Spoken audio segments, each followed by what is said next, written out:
भाई बीए वाले बीकॉम वाले बच्चे बोलते हैं ये बातें, है ना। हम एक प्रोफेशनल कोर्स कर रहे हैं प्रोफेशनल फील्ड में और हम ऐसी बातें हमारे मुंह पे रटी हुई है। क्यों रटी हुई है? अगर आप किसी नए इंसान के नोट्स उठा लोगे और सीधा उसको पढ़ना शुरू कर दोगे शॉर्ट नोट्स को, तो आपको नहीं पता उसने कौन से पैराग्राफ को कौन सी 2 लाइनों में बदला है। आप नहीं पता लगा पाओगे कभी। भाई कुछ अच्छी चीज़ें तो सीख लो। कंपटीशन की तैयारी कर रहे हो या किसी भी एग्ज़ाम की तैयारी कर रहे हो, कॉलेज में भी हो, तो हर सब्जेक्ट की अलग अलग कॉपी तो लगा लो कम से कम। चलो यार, आज एक बहुत खास बात करते हैं, बहुत खास चर्चा करते हैं आप लोगों से कि नोट्स कैसे बनाए जाएं। हमारे बहुत सारे बच्चों के डाउट रहते हैं, बहुत सारे बच्चों के कन्फ्यूज़न और बहुत सारे मैसेजेस आते हैं कि सर नोट्स कैसे प्रिपेयर करें। कुछ नोट्स बनाने का तरीका मिल जाता है ना तो मज़े आ जाते हैं।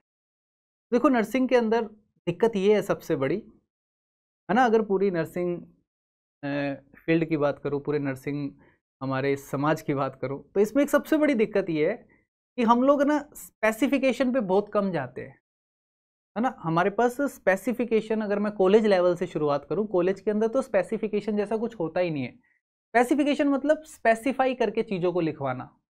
कोई नहीं लिखवाता यार, पैराग्राफ ही पैराग्राफ लिखवाते हैं, बड़े बड़े पैराग्राफ्स लिखते हैं, हम पन्ने भरते हैं। हमारे मुंह पे रटा हुआ है कि एग्जाम में पास होना है तो पन्ने भर के आना, रटा हुआ है ना। भाई बीए वाले बीकॉम वाले बच्चे बोलते हैं ये बातें, है ना। हम एक प्रोफेशनल कोर्स कर रहे हैं प्रोफेशनल फील्ड में और हम ऐसी बातें हमारे मुंह पे रटी हुई है। क्यों रटी हुई है? क्योंकि भाई सिखाया ही ये गया है कॉलेज के अंदर, पन्ने भर के आने हैं, पन्ने भर दोगे एक सिलेक्शन हो जाएगा। फिर हम कॉलेज से तो निकल जाते हैं पन्ने भर के, हम कॉलेज से तो पास आउट हो जाते हैं, कॉलेज से तो जैसे तैसे बाहर आ जाते हैं, है ना। बट फिर वास्तव में बात आती है, असली सिलेक्शन की बात आती है, जब हम लगते हैं कंपटीशन पे, लगते हैं कंपटीशन की बात करते हैं, वहाँ पे वो पैराग्राफ कहीं काम नहीं आते यार। फिर पता लगता है स्कैम हो गया हमारे साथ तो, है। कॉलेज में तो स्कैम हो गया। कॉलेज वाला मास्टर बोलता था, कॉलेज वाला मास्टर बढ़िया बोलता था, सब कुछ यहीं से आता है, देखो यहीं से आएगा सब, जो मैंने पढ़ाया वही सब कुछ है। बाद में पता लगा असली मार्केट तो कुछ और ही है, मार्केट में तो कुछ और ही चल रहा है। तब आप बाद में आके कंपटीशन की तैयारियां करने लगते हो और फिर नोट्स प्रिपेयर करना शुरू करते हो। तो क्यों ना हम अभी से ऐसी तैयारी करें, जो बच्चे ग्रेजुएशन कर रहे हैं, जो अभी बीएससी नर्सिंग कर रहे हैं, जो फाइनल ईयर में, थर्ड ईयर में, सेकंड ईयर में, फर्स्ट ईयर में, और जो नोट सेट की प्रिपरेशन कर रहे हैं, वो सारे बच्चे, अगर आप लोग अभी से ऐसे नोट्स प्रिपेयर करना शुरू करो जो शायद आपके आने वाले कंपटीशन एग्जाम्स में काम आए, है ना, ताकि आपको कॉलेज के नोट्स अलग ना रखने पड़े, उनको आके आप दोबारा पढ़ सको। अगर आप ऐसे नोट्स की तलाश में हो कि कैसे बनाए जाएं, तो आओ चलो बात करते हैं कि कैसे हम लोगों को नर्सिंग के नोट्स बनाने हैं, है ना। नर्सिंग के नोट्स बनाने हैं। देखो, नोट्स बनाने के कुछ खास खास फीचर होते हैं, कुछ खास फीचर होते हैं, है ना। अपने एक एक करके छोटी छोटी बातें करेंगे, बहुत ज़्यादा बड़ी नहीं, छोटी छोटी बातें करेंगे जिनसे हमें पता लग जाए नोट्स बनते कैसे हैं। देखो, नोट्स बनाने का सबसे साधारण तरीका है, सबसे आसान तरीका है, नोट्स की सबसे पहली क्वालिटी कि नोट्स, उसको नोट्स बोला ही क्यों गया। फिर हम किताब ही पढ़ के रट लेते सारी, है ना, कि ये छोटे होने चाहिए, है ना। नोट्स की सबसे बड़ी खासियत होती है कि ये छोटे होने चाहिए बच्चों, शॉर्ट्स होने चाहिए। आपको यहाँ पे ऐसा कोई भी एक छोटी सी चीज़ आपको लिखनी है, कोई भी एक साधारण सा पॉइंट आपको लिखना है, तो उस पॉइंट को आप एक वर्ड में, सिंगल वर्ड में लिखने की कोशिश करो, है ना।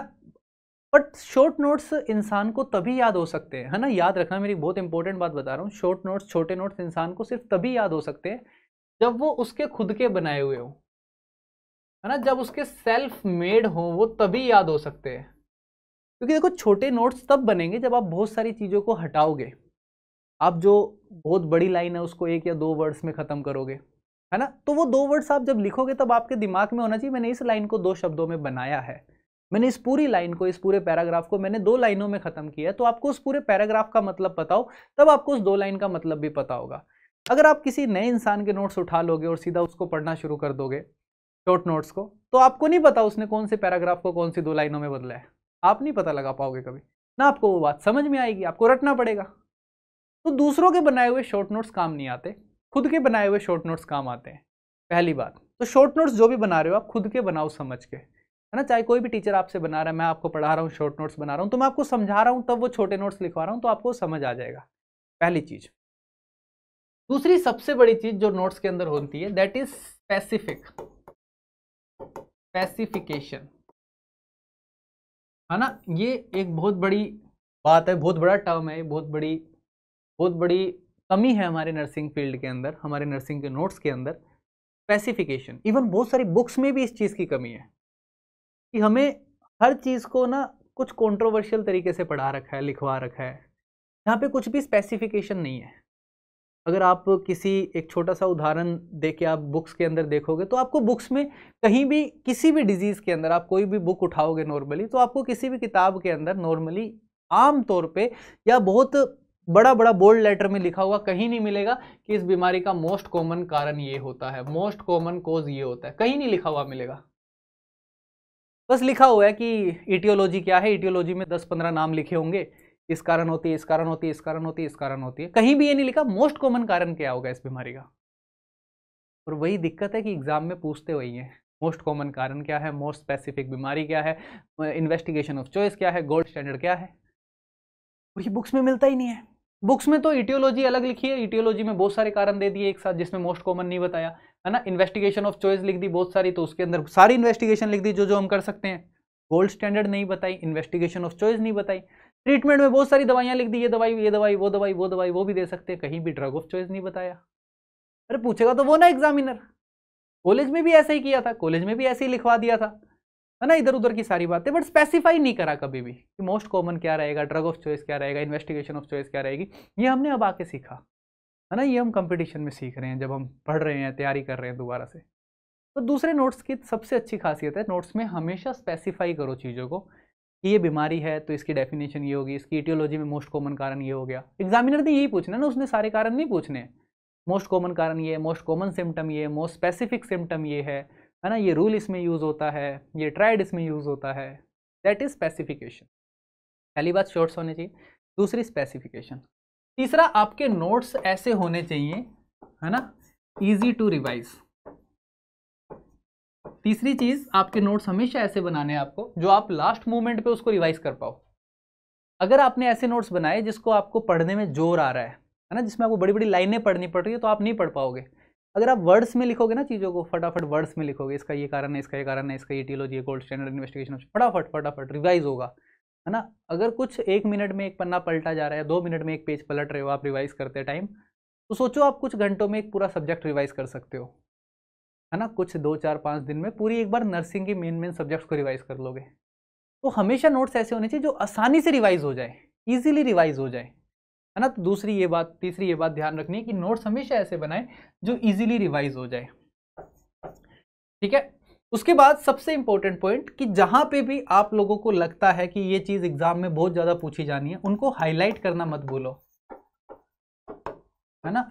लड़कियां तो बहुत अच्छे से करती है काम, बट लड़कों की बड़ी गंदी आदत है ना। एक ब्लू पेन खरीदते हैं, वो भी खरीदते नहीं है, किसी से मांग लेते हैं, उसी ब्लू पेन से एक कॉपी के अंदर सारे नोट्स, एक ही कॉपी में सारे सब्जेक्ट्स के नोट्स। अबे नालायको, भाई कुछ अच्छी चीज़ें तो सीख लो।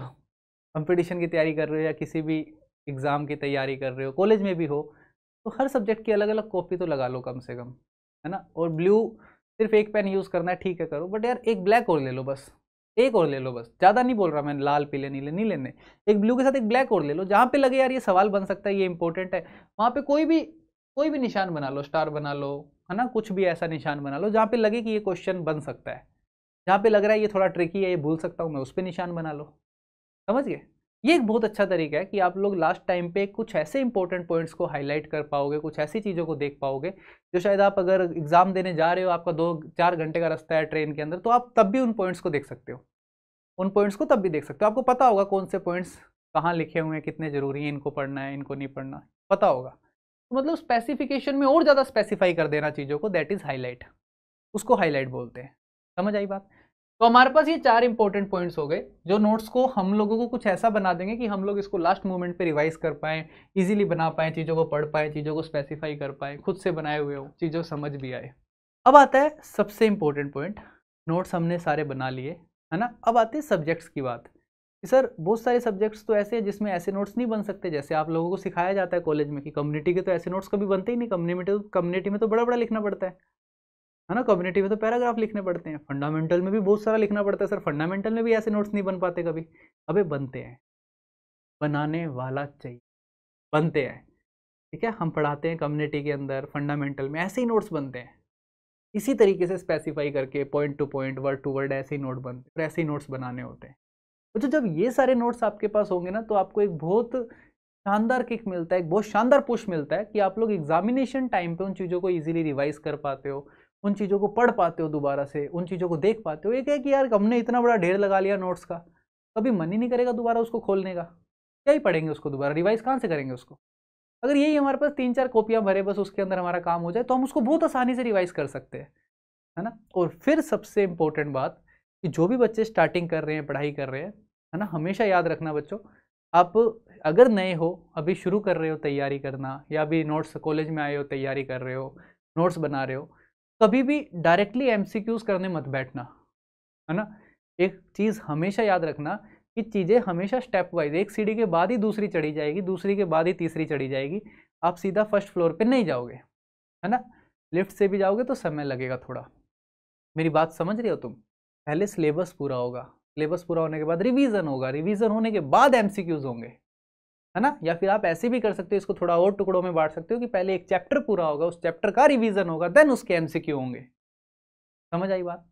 पहले चैप्टर पूरा करो, उसके नोट्स बनाओ, उनको रिवाइज करो, देन एमसीक्यूज प्रैक्टिस करो, ये स्ट्रेटेजी अपनाओ। तो ये बहुत बेसिक बेसिक सी चीजें हैं बच्चों जो मैंने आपको बताई नोट्स बनाते टाइम, बहुत बेसिक है, जिनको शायद कहीं ना कहीं हम लोग करते भी हैं बट हमें पता नहीं हम कर रहे हैं क्या, है ना। और जो नहीं कर रहे वो तो करना ही करना है उनको। तो ये 4-5 छोटी छोटी बातें अगर आप ध्यान में रखोगे और इसके अकॉर्डिंग आप अपने नोट्स बनाओगे हमेशा, है ना, बहुत साधारण सी बातें बताई है मैंने, तब नोट्स बनाओगे तो नोट्स देखना कितने शानदार बनेंगे, उनको पढ़ने में मजा आएगा, उनको रिवाइज करने में मजा आएगा, और ऐसे नोट्स आपके पास होंगे तो एग्जाम में मचाने में मजा आएगा। समझ आई बात। तो भाई ये कुछ तरीके हैं नोट्स बनाने का। फिर भी कोई डाउट रह जाए, कुछ और पूछना चाहते हो, कमेंट सेक्शन में पिन कर देना, कमेंट सेक्शन में मैसेज कर देना मेरे को, कमेंट सेक्शन में कमेंट कर देना भाई, मैसेज मत, कमेंट ही कर देना, ठीक है। मैं आप लोगों को समझा दूंगा, मैं आप लोगों के लिए नई वीडियो भी बना दूंगा, ठीक है। बट ये तरीके प्लीज़ फॉलो करें, हर एक बच्चा फर्स्ट ईयर से लेकर फाइनल ईयर तक, कंपटीशन वाला बच्चा, सारे बच्चे तैयार रहें और इसी तरीके से नोट्स को प्रिपेयर करें, इसी तरीके से नोट्स को बनाएं, ताकि आने वाले एग्जाम बहुत आसान हो जाए आप लोगों को। Okay, thank you so much, bye bye, ख्याल रखें, मुस्कुराते रहें।